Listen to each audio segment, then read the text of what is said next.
So I do have to show you this, Elizabeth. I was at the thrift store and it was like buy 10 books for $1. And I was like, oh, I'll never be able to find 10. But there was expert podcasting practices for dummy. For dummy. And I was like, that has my name written all over it. I'm sure it's very up to date too if it was at the thrift store. I'm sure. I mean, how many editions do you think they've written of that? Probably still on their first. Man, if only we had read that a couple months ago. Well, hey, who knows? Maybe we'll write a book.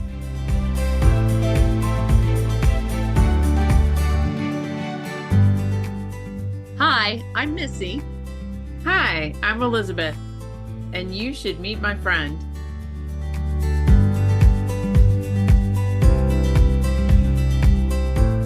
So let me see if I can put into words what I was thinking about this episode. I always have such a hard time starting my first sentence. Welcome to the You Should Meet My Friend Season 1 wrap-up episode with Missy and Elisabeth. Hi. How are you, Elizabeth? I'm good. So we put together 5 episodes, a season. So what did we learn? What did we learn? We learned that as enthusiastic as people may at first say that they want to join us, I don't know if they start to doubt themselves. So many people have said to me, I'm not that interesting. You know, I heard that too from a friend. Like, why would you want me on your podcast? Right. Not that interesting. And I'm like, but I think you're interesting. Right. Yeah. And what we've said all along is these are extraordinary, ordinary people. And I think that's what makes them extraordinary is they don't know that they're extraordinary. Mm-hmm. And it's that humble factor. But that has been, I think, for me, the biggest struggle is just getting people to commit or to find time. And now we're getting into the really busy season of holidays. And I think it's a great time to kind of wrap up and take a break and let everybody, maybe it'll be their New Year's resolution to come on our podcast. But that's been the biggest challenge for me. Sure. It turns out that people that we think are extraordinary are usually very, very busy. That's true. Traveling the world, you know, have busy lives, lots of things. Right. I feel like we need to address the fact that we pimped up Madison in our little intro, and then we weren't able to get Madison onto the podcast. And so I feel like we need to say that Madison is just a very, very busy person. And she is. It just didn't work out to match up with our schedules. So we'll put that as number 1 for season 2. That's right. And she really did try. It was, she hated that she could not be on here. And she's been a big cheerleader. And I think that's also one of the very good things about this. When I tell people about it, they are genuinely excited and they want to know about it. And maybe people are afraid to come on for whatever reason. Like you and I are not pros at this yet. No. And we're still trying to find our way. Sure. We're also aware we'll probably have an audience of 5 people. So that's not that intimidating. Let's see, my mom. One. I make her listen to everything I do. I think there's a genuine interest out there, and I think I'll spend the off season maybe talking to some other podcasters or researching, like, how do you convince people to do this? Especially when, you know, it's so easy for them to just like put it off.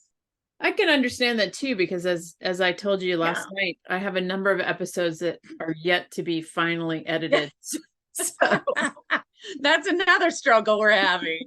Exactly. It's all good. It's all good. So we've had our own struggles, you and I, just finding the time as well. So we understand that. And I mean, who's the one that said I could work on the one day? And I was like, oh no, I was supposed to record. My job, you just can't schedule some things. What about you? Any any thoughts on what was the hardest part? What was the best part? What did you learn? The best part for me is that two of the people we interviewed are people I have known for going on 25 years. And at first it's a little odd because I'm asking questions that I know the answers to. But tell me about this thing I know every detail about. But I also learned some things I didn't know about friends I'd had for a very long time. And it's also super cool when you think someone you've known for a very long time, you know, love like a sister, and you think they're awesome, and you hear how they're answering your questions and interacting with you and speaking.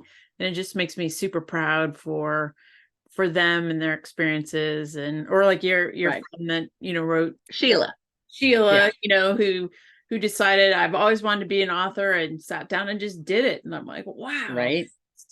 Just so impressive. Yeah. Well, and on top of that, yes, learning about our guest. And I don't know Sheila. I don't talk to her on a regular basis. I know about her life. I keep up with her through social media and obviously her author's page, but learning a lot about her, and she was just so enthusiastic about being on it, and just her enthusiasm to help other people get started. Like, she wants everyone who wants to write a book to write a book. But also, I feel as though I've learned a lot about you, and hopefully you've learned some more about me. I've learned things about you, maybe not earth-shattering things, because I think I know a lot about you. But it's, for me, that's been a joy. It's just to spend more time with you, even if it is. Well, I was just thinking you know, we've joked with a lot of our guests that you and I, whenever we talk, we have long conversations. So we decided to start recording them. But we have probably spent since October, we've probably spent what, 20 or 30 hours on Zooms together. And that doesn't include like texts back and forth, like this is going on or that's going on, or can you do this date or that date? And so it's probably the most we've interacted our whole relationship. And I still really look forward to sitting down and having a conversation. So that's good news for the future of the podcast. Just so everybody knows, Missy and Elisabeth really do like each other. We are friends. I have just loved being creative. I know sometimes it doesn't seem like we have to be creative, but my gift has always been the gift of conversation and communications. And I've always just tried to come up with on the spot questions that can draw out more information, and that these people can tell us more. It's always about getting more out of them. And so for me, that has really worked a different muscle that I don't necessarily always get to use. So, well, and I like too that because we're having a focused conversation, it's not just like an aside at a party, or you know, when you have the families together and maybe there's chaos with the kids or whatever, because it's more focused, we can pay more attention to the answers and ask questions. Two things. One, my writing group is all about goals. So we have to come up with our goals for season 2. And the second thing is, I think we got some great recommendations from everybody in season 1. To do more podcasts. But what are some of our dream guests? Not necessarily, you know, rich and famous celebrity types, but what are some of our dream guests? I would like to set lofty goals. I think we can easily double the amount of guests. I have a few out there that my friend Helen is a fascinating person. I asked her if she was in the States, because she usually lives in Sweden or France. I mean, she has houses in a couple different places, and here she's been in the States a lot this year. Her mom died, and she just has a fascinating family background. She is part of the Patton family. Mm-hmm. And she is just, I think she was my first, I felt like eccentric in a good way. Like she Mm-hmm. was just like on a whole different level. And she's one of those people that she is just busy constantly doing something. But her kids are fascinating. She's had a fascinating life.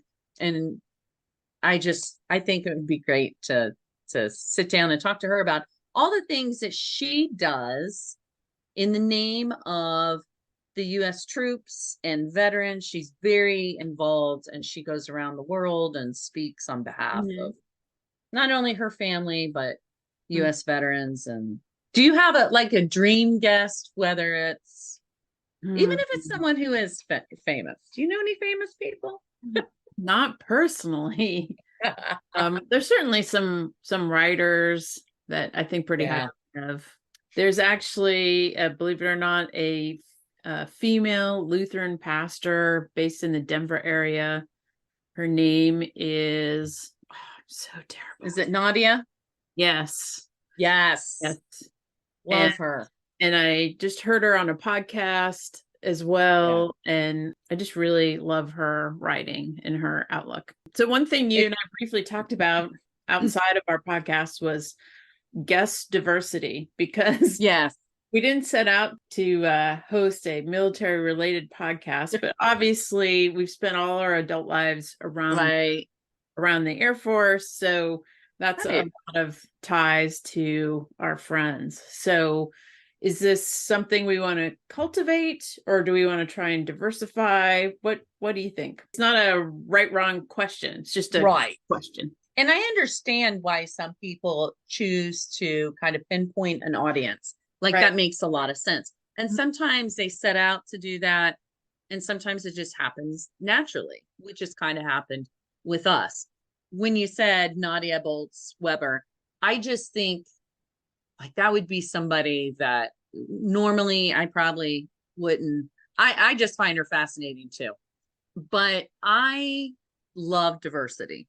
Mm-hmm. I love to talk to people of all faiths, especially all faiths. I love to talk theology, and I'm not a huge politician, but I do have a couple friends who've dabbled in politics. And I think you can have really good conversations just about politics and not one side of the issue or whatever. So I love diversity. I would always root for having a more diverse. I know we have them out there. It's just, I know, but I guess I will tell you that a lot of my adult life, I've always felt like, my job was being in the Air Force, but I wasn't 100% the stereotype of an Air Force person. I agree with that. I liked being a wife and mom. That was important to me. But I also had this more than full-time, sometimes wacky job. Yeah. And then I like doing creative stuff. So I guess this is all to agree to the fact that, I would like to continue and just be open to any and all kind of people, because you're the same. Our interests are sort of all over the place. Why not talk to people just from every kind of possible walk of life? Absolutely. And at one point, I guess I just had a revelation. I never felt like I had a talent for one thing. Some people are into photography. Laura was really into photography, or Sheila, who could write, or, whatever it may be. A lot of these people that we talk to have one particular thing that they've focused on and they're really good at, or they put all their energy into. Mm-hmm. I have never been able to find what it is that I have one talent. Mm-hmm. And it always used to bother me. But then I realized it makes me great at a party because I can talk about anything, I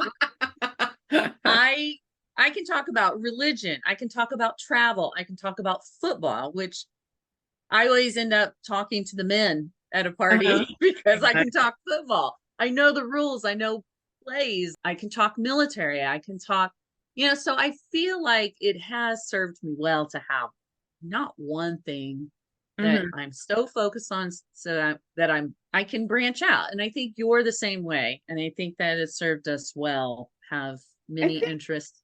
well, and I think it helped me to keep from any one life responsibility to be overwhelming.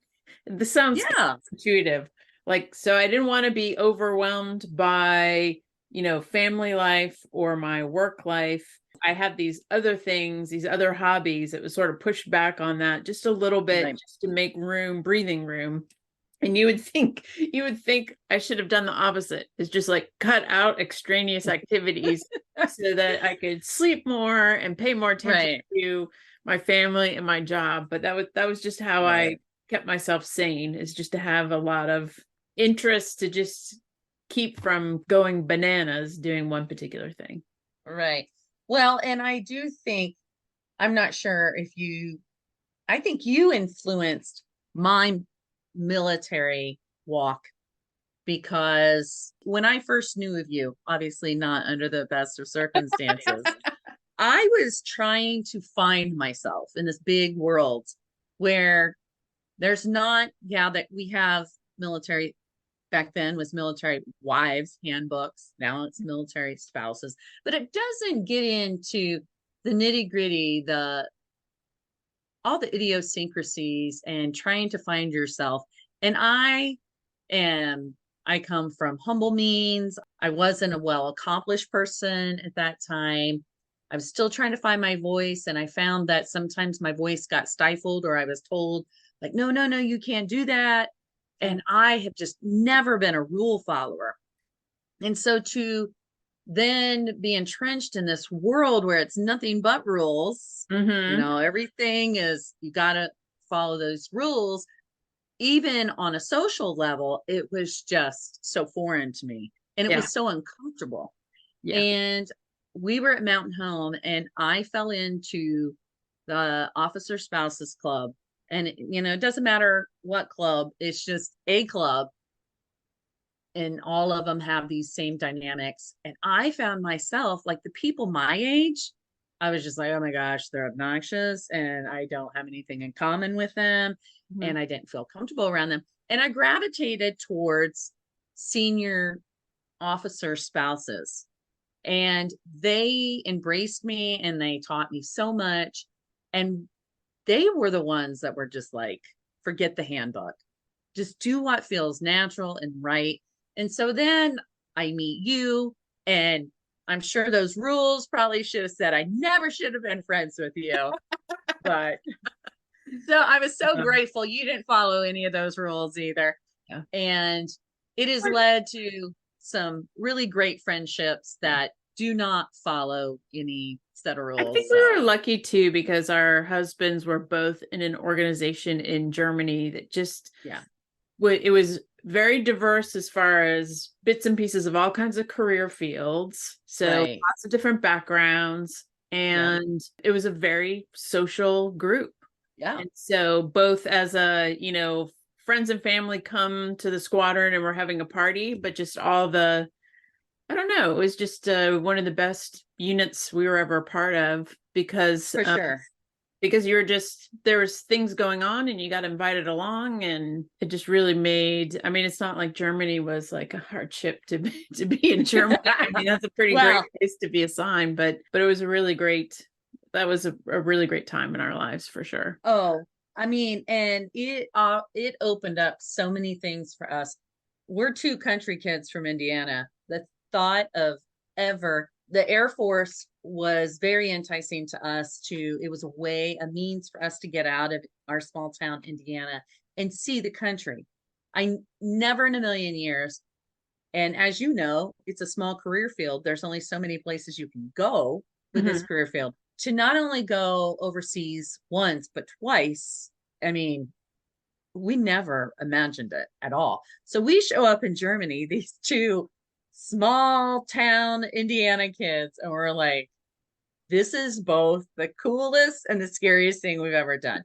But that squadron was like nothing else we've ever been into before. And we've tried to always, when we've had the ability, to incorporate that into other squadrons we were into.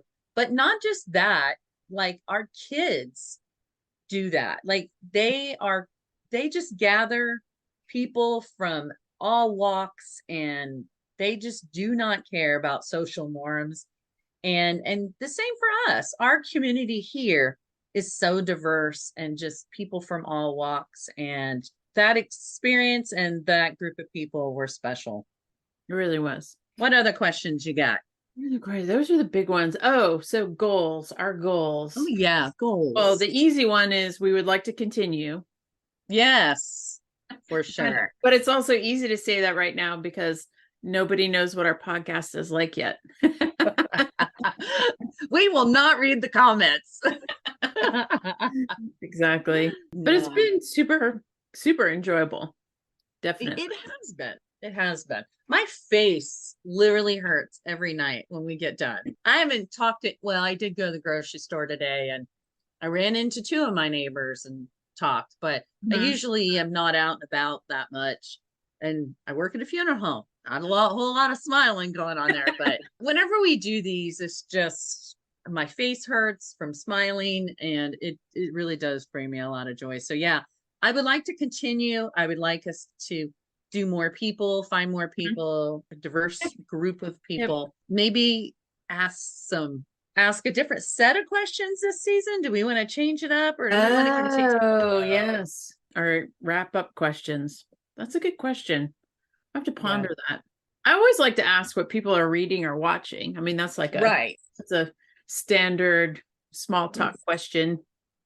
Right. Yeah. I do like that. I think what works really well is asking these people tailored questions about whatever, because you couldn't ask, Laura, our photographer friend, and Sheila, our writing friend, maybe the same questions, So asking them ones that are kind of tailored to what they're doing, I think worked really well. And then asking those same. And so far, our guests have been comfortable with us saying, okay, we're just going to talk to you for 15 or 20 minutes because we think you're cool. And that's all we tell them. And then here's 6 questions we're going to ask you after we talk about why you're cool. Right. And I think we found that it takes us about an hour and a half or a little more. And maybe once we get better at this, start to flow a little longer, and we can transition into things a little easier. It seems to take us between an hour and 2 hours to film one of these episodes. And we spend a little bit of time getting to know them at the beginning. And then, the next thing you know, you look down, you're like, hey, it's almost bedtime.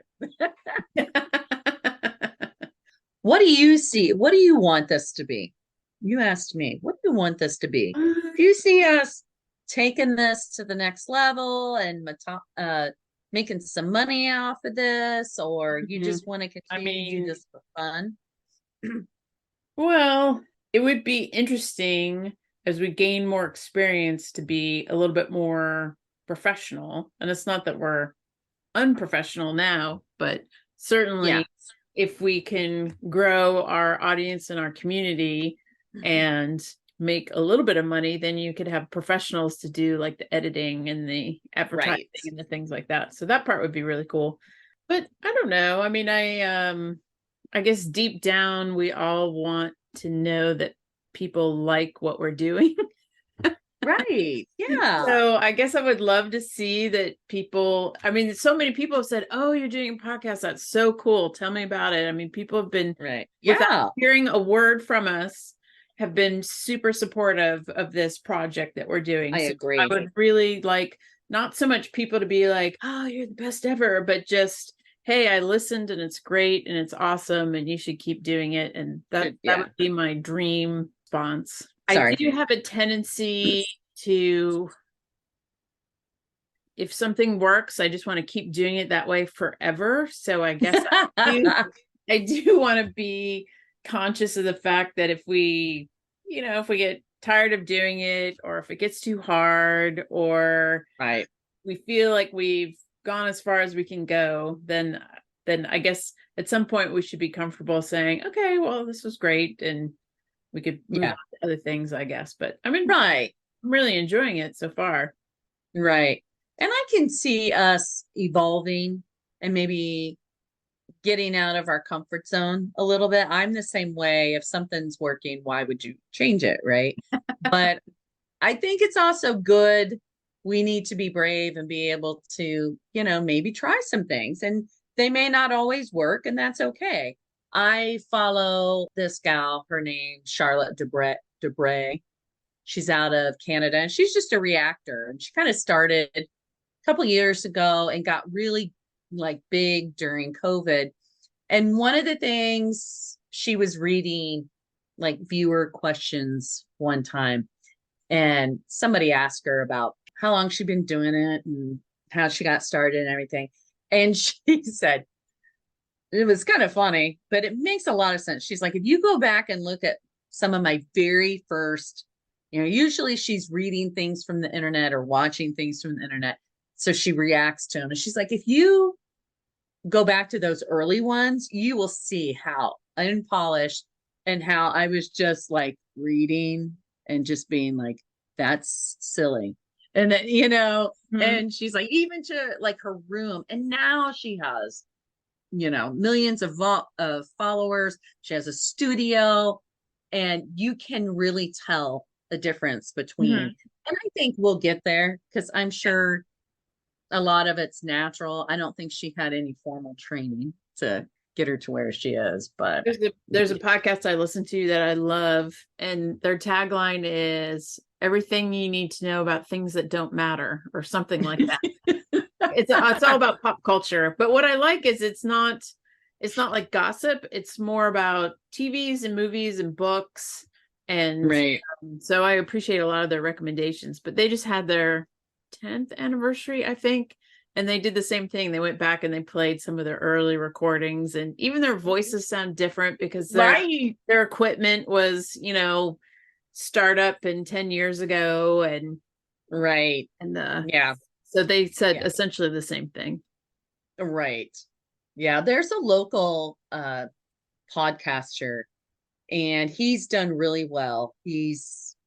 Has quite a following, and it's probably the subject matter for this area that really resonates. But I want to reach out to him and his wife do it, and just say, can I come observe? What can you tell me? Can you spend, 15 minutes with me, or give me your best advice?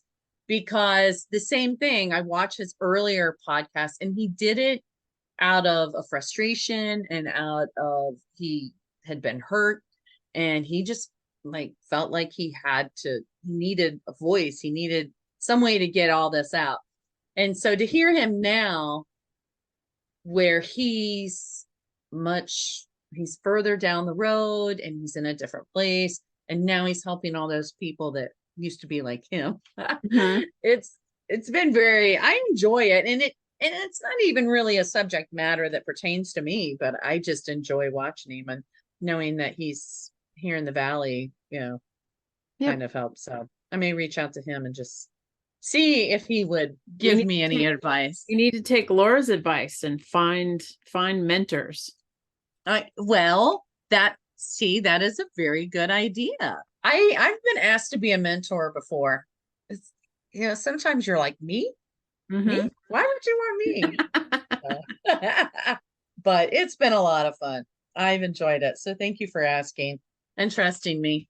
We actually have to thank Greg, because we went to favorite place in Virginia, Smith Mountain Lake, in late August. It was different because all our previous trips have been with a big family group. And so we went, the two of us and the two dogs, laying around the lake. We had lots of time to talk. And somehow we got on this topic of, the podcast, because you and I have been talking about it off and on for a long time. And he's like, you should just do it. You should just go for it. And I think I texted you from there. Yes. I said, Greg, I remember that. To actually do this now that we've talked about it so much. So, and you were like, we'll talk more about it when I get home. Yeah, exactly. And I think that's great that he encouraged you. And I wouldn't say that my husband doesn't encourage me. It's just sometimes I don't maybe voice what I'm thinking always, and I've always said I wanted to write a book. About what? I have no idea. But maybe this will be kind of what gets me started. And I think it's a lot like exercising. Once you go to the gym a couple times, it becomes a high. It's a rush. Yep. And maybe that's what I need. I need that thrill to get started. So, and maybe in all these conversations, I'll figure out exactly what I want to write about. So, are there any subject matters or topics that you really want to try to tackle? Or I really feel like, I am all for people who are, I don't know, fighters of injustice or something. I don't know. Mm-hmm. I would really like to talk to some people. I love people who have started their own foundations or just seen a need. Yeah. I've had a couple of friends that have had some personal addiction issues. And so I'm curious. I'm not even sure how to even start the conversation, but I'm kind of curious to see if they'd ever be willing to discuss that. It might be interesting. I mean, because we've been doing all this talking about diversity and things like that, but it might be fun to have like one of our kids on, although it might be scary what kind of answers they give us. Kind of like your kid in kindergarten. What's he going to say to the teacher? Yeah. Well, and some of those days when people had to drop out at the last minute, I was always like, I could always ask one of my kids or even my husband or, and I think I was reading a book, and obviously by one of my favorites, Brene Brown. Like if she came on here, I would absolutely probably cry. Yeah.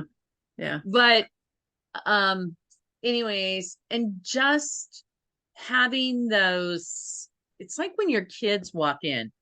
So many times, they walk in, you're like, oh, hi, honey, how's school? And I've really tried to make a conscious decision to say, Cohen, you're home. How was your day? And like to be excited. Mm-hmm. And the same with Chris. Like when he gets home, I'm like, you're home. The dogs are already excited that he's home. Like, I need to be excited, right? There's this book about cherishing relationships. And, I'm trying to embrace and find things, not that I have to search hard, but just to cherish people in my house and what they do and who they are as human beings. I think so many times we just are complacent to cherish them. And it would be fun if we could get all of our families to sit down, like the whole family.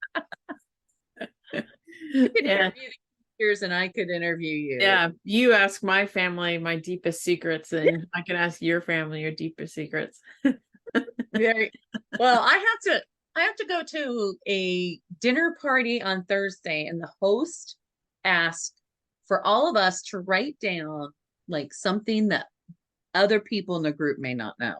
And I told Chris, I'm like, what are you going to write? He's like, I don't know. So I think mine's going to be, well, I know one person knows about it, but I was thinking, well, I'll just be like, she has started a podcast. But then my pastor, Pastor Derek, he said he would come on. Oh, so, good. Yeah. Good. Very cool. And he's one of those that just sees the world different. He loves Nadia as well and follows her and is, he's a fascinating guy. So looking forward to season 2. I am too. I'm excited. Well, high five to us. Yes.